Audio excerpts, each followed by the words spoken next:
Welcome to Ho Chi Minh City, also known as Saigon, with a population of over 7 million people. Good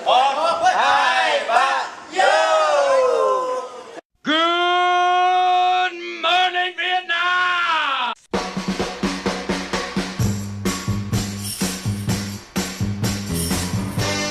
Nowhere to run to, baby. Nowhere to hide. Got nowhere to run to, baby. Nowhere to hide. It's not love I'm running from. It's the heartbreak I know will come. 'Cause I know you're looking for me. But you become a part of me. Everywhere I go, your face I see. Every step I take. The Ho Chi Minh of 2012 was vastly different to that of Saigon on April 30th, 1975, when panic and gunfire engulfed the city, and would be forever remembered as the fall of Saigon. The few remaining American helicopters carrying desperate South Vietnamese civilians and foreign personnel left the city, leaving behind a nation in chaos and uncertainty. At 11:30 a.m, the North Vietnamese army stormed the presidential palace, raising the flag in victory, signaling an end to the American war in Vietnam. Left behind were 10 long years of war that claimed 58,000 American soldiers' lives, along with the South Vietnamese army who lost 220,000.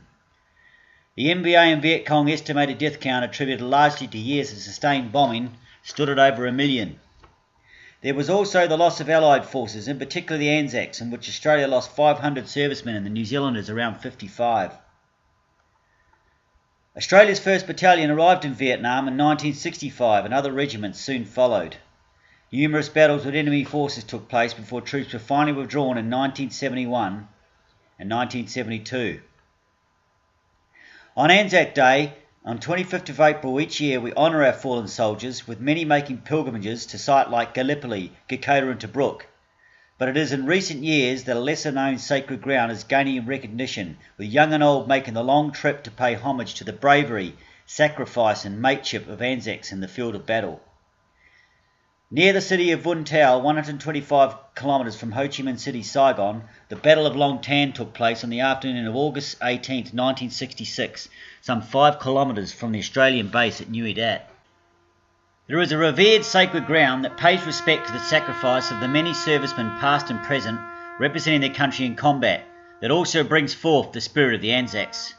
It has Australians facing off in the field of battle, involving courage and mateship. There is no more emotionally charged arena than the packed MCG on ANZAC Day 2009, when Essendon, with their backs to the wall, would fight to the end. Fletcher fisted it away. Stanton to Lovett. He gets past Davis. Great acceleration. Barham, he can't even catch him. Look at the speed of Lovett. He has about 4 bounces now on the left. Kicks to Jetta, who could run on and kick a goal here and make it interesting. Jetta. Goal. Hello.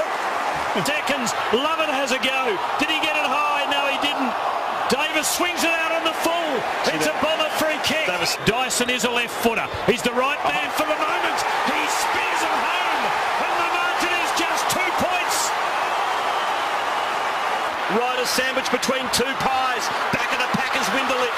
Quick handball to Hocking. Back to Lovett Murray. He goes short.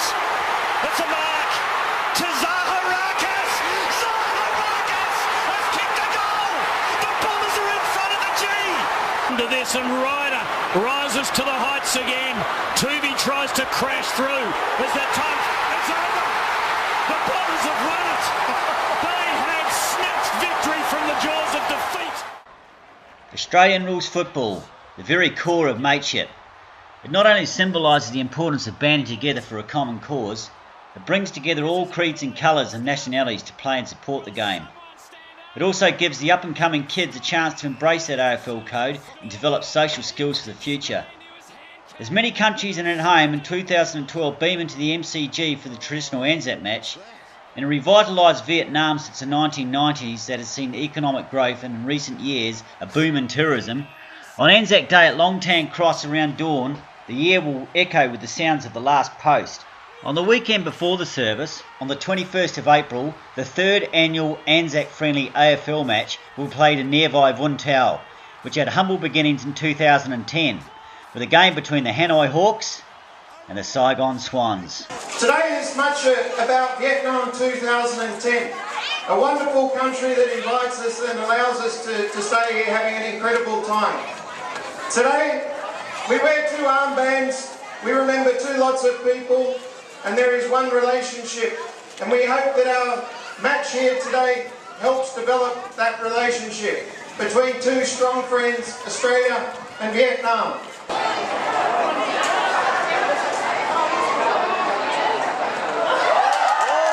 We've got to win this, boys. We can win this, fellas. It's in our hands, boys. This game, of course we do. Some of us have come all the way from Hanoi to know this game. Yep, so who you got your money on? Hanoi. Hanoi. Aussie, Aussie, Aussie. Yeah, they're the Swans. Yes.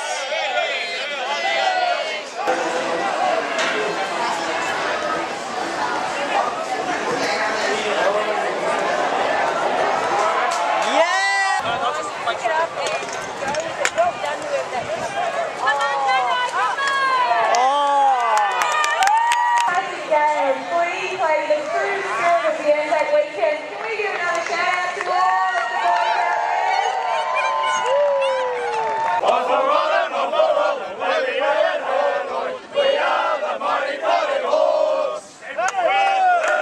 Cheers with the red and the white. Honor the name by day and by night. Lift that noble banner high. Shake down the thunder from the sky. But you have to think, all the people that came down here today went, geez, we watched a real fun game of footy. Let's hope they do it again next year. And come back they did in 2011. The event now firmly fixed in the calendar for Anzac Day weekend each year, except this time it would be as a unified club, the Vietnam Swans, whose members are part of a growing number of expats living and working all over Vietnam, who have found a temporary family in a foreign land and become part of a special club that is forging closer ties with the Vietnamese people, and implementing programs and organising fundraising activities to help with the underprivileged in the country. The Vietnam Swans will be out to defend their trophy in 2012 at the Vung Tau racetrack against the China Reds. On a recent bus trip in March, the Swans travelled to Phnom Penh to play the Cambodian Eagles for the Mekong Cup, and they caught up with a few dedicated frontline organisers and players. None more so than Phil Johns, the national president of the Vietnam Swans, who explains a brief history of the club. In Saigon, there were the Saigon Saints, and they were around in about 1998 to 2000, 2001. Up in Hanoi, there were the Hanoi Hawks. They played a couple of games in 1998, and then they retired, and footy started to stall. In 2001, there were a bunch of guys who came together in Hanoi, and that was at the time that the Australian Television Network, which was back then was called Asia Pacific, started televising into Vietnam, and they used to do a Friday night broadcast of whatever the AFL match was for the Friday night. And up at Pepperoni's, which Mickey Francis used to run, they started to put together Friday night football, and they would have the panel, and they would talk about the big game that was coming up. There's a guy called Rick Truabas, who was a mad keen South Melbourne supporter, and he was instrumental in the new club, which was only hanging around the telly. He was instrumental in having it called the Hanoi Swans because he loved the Bloods. Banfield, the old-timer, the veteran of 94. Chance for the Eagles. Kennelly takes it to safety, and the Swans hang on. Heads along the boundary line. Oh, good mark by Cox. Cox throws it onto the left. One last roll of the dice for the Eagles! Leo Barry-Euster! Bob Murray reincarnate. The longest premiership drought in football history is over. For the first time in 72 years, the Swans are champions of the AFL. The people have waited 72 years to see South Melbourne / Sydney Swans win the premiership. Here it is! This is the Rick Truabas medal, and we've only played for this one other time. This is an internal Vietnam Swans medal. The last time we played for this was in July 2010, also against Cambodia. Who is Rick Truabas? Rick Truabas is one of the guys who started the original Hanoi Swans off. 2010, Rick had some pretty chronic cancer, and it was really looking not very good. And word came back to the club that this guy who had a big role in getting us started was pretty ill, and we wanted to do something to recognise his contribution. So the idea was that it would be the Rick Truabas medal. Yeah, so I do, I'm heavily involved in all the big events, and also I write a weekly newsletter to all the players, and so it goes out to everyone, keeps them uninformed and wants to know what we're doing. It's about doing the things that we want to do in the footy, make sure we win footy games, and make sure that we do the other stuff, like the fundraising and the Christmas parties and all those things that we do, that people enjoy and part of the club. It doesn't matter if you can't play footy, you come along and you're a Swanee straight away if you want to be, Came over last year and met Phil and sort of arranged that when I come back I'd get involved. So yeah, we sort of been out to a couple of trainings and got the kids involved in the Oz kick, and yeah, it's all good. Alex, when did you come to the Swannies? I joined the Swannies in about October.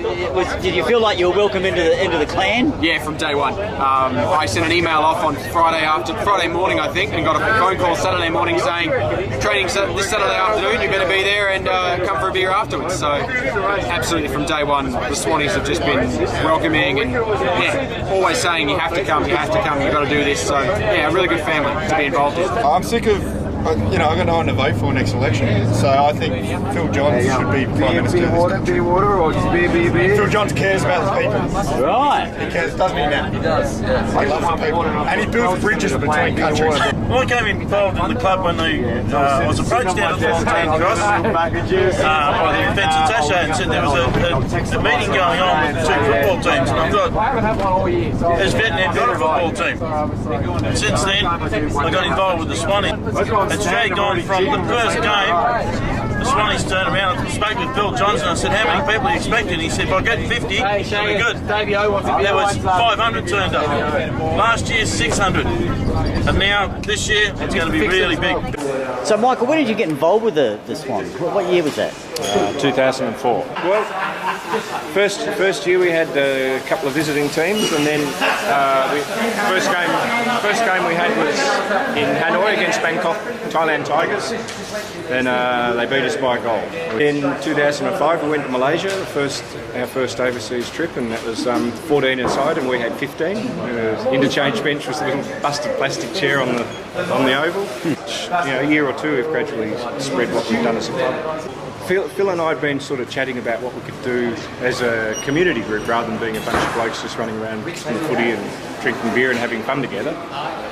And we sort of thought, we're from Australia, swimming's the biggest, drowning's the biggest killer of kids in Vietnam, kids under the age of 15. And we hatched the idea coming back on the bus from Kanchanaburi when we played the ANZAC game against Thailand in 2009.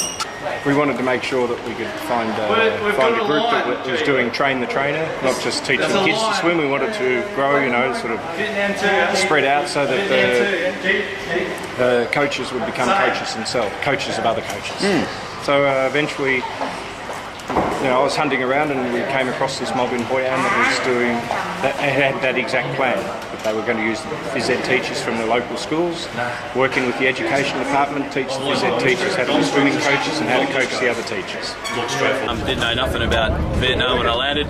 And the first 2 weeks I was here, their ANZAC friendship match in Vung Tau, which is where I live at the moment. These boys were playing and I heard about it, and since then I've been part of the Saigon committee, tour captain, or organise all the tours and all that sorts of things. Trying to herd all these cats around here, they're a bit difficult to get in a line at times. That's the whole beauty of it, you try to keep them in order, but they're always going to be out of order, Coming out with these guys and meeting all these different people and getting new people in all the time, it gets the camaraderie together and you can relate to different things or different issues you might be having in the country at the time. Talk about things back home, it reminds you of back home. home and your family and things like that, and general Australian culture. And it's good to even share it with different cultures and countries you come into. When we get some Vietnamese guys come and have a crack and have a kick of the footy, it's always good, for them to learn, and it's good stuff. Cheer, cheer the red and the white. Honour the name by day and by night. Lift that noble banner high. Shake out the thunder from the sky. Whether the odds be great or be small, Swans will go in and win overall. All the royal sons are marching always to victory. You can show your support for the great work this club is achieving on and off the pitch in Vietnam, and keep in touch with the club's fundraising activities and upcoming match fixtures and results.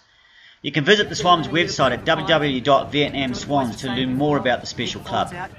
There is also contact details for all committee members should you want to drop them a line, or email philjohns@vietnamswans@gmail.com. If you are residing or on holiday in Vietnam around the 21st of April 2012 and want a fun weekend, the Swans would love to see you at the ANZAC friendly footy match at Vung Tau, a 90-minute hydrofoil ride from the pier in District 1 of Ho Chi Minh City, Saigon. Vung Tau is a picturesque seaside relaxed haven for locals and tourists alike, and it's easy to find your way around and plays host to many sightseeing opportunities, including the recently opened Worldwide Arms Museum with spectacular views from the top of its castle's walls. Buses will be leaving from Vung Tau for battlefield tours on the 22nd of April and for the dawn service to Long Tan Cross Memorial on the 25th. Tommy's Sports Bar and Restaurant, home of the Vietnam Swans Hall of Fame, will be having an Aussie barbecue and beam into the MCG for the ANZAC match between Essendon and Collingwood.